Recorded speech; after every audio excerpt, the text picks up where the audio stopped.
Now computation of quartiles for individual observation. So here ungrouped data. First we are discussing ungrouped data. So here um, variables are given, some data is given, and we have to compute the quartiles.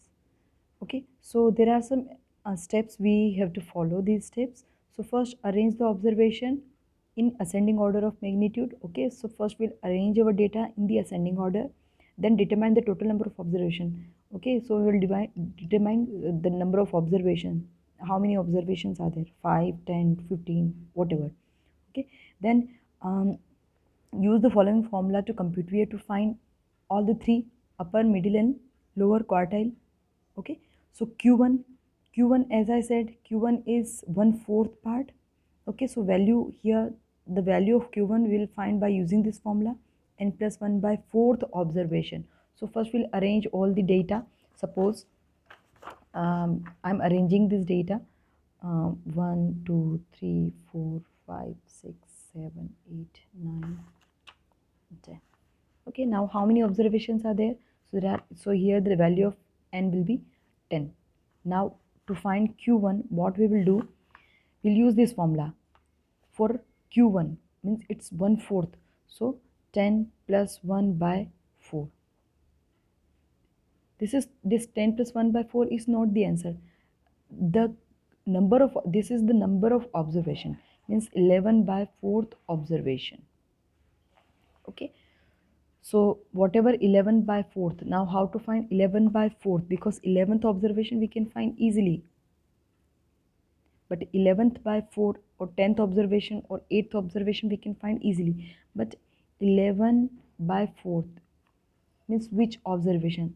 Okay, suppose if it's only 6th observation, then 6th observation is 6 here, but how will you find 11 by 4th observation? So that we will discuss by taking an example.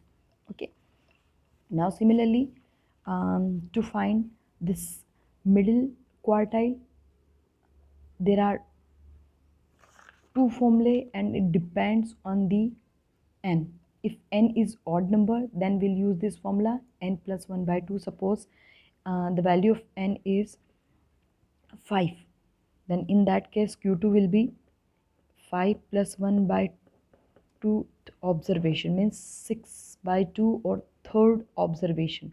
So whatever is third observation in the table, that will be the answer. And if n is even, then arithmetic mean or average of these two. Suppose if n is even 8, if n is 8, okay, if n is 8, then this q2 will be n by 2th observation plus n by 2 plus 1. Be careful, n plus 1 by 2 is different, n by 2 plus 1 is different. So this will be the value of q2. So 8 by 2 means 4th observation plus 8 by 2 plus 1 means 5th observation and their average. So whatever is 4th observation, suppose 4th observation is 16 and 5th observation is 19. So their average will be the answer. Okay, now q3 we will find. Now q3 is nothing but 3/4 of the observation, right? This q1 divides the whole into quarter. This part will be quarter, 1/4, and this part will be half of the observation, and this part will be the one third of the observation. Okay, this part. So q3 we will find by this formula, 3 by 3 n plus 1 by 4th observation. Okay, means n plus 1 by 4th observation, it's 3 times. So how we will find? Suppose n is 7, then 7 plus 1 8, 8 by 4, 8 by 4 is 2. So 3 multiplied by second observation. Okay, now we'll solve question.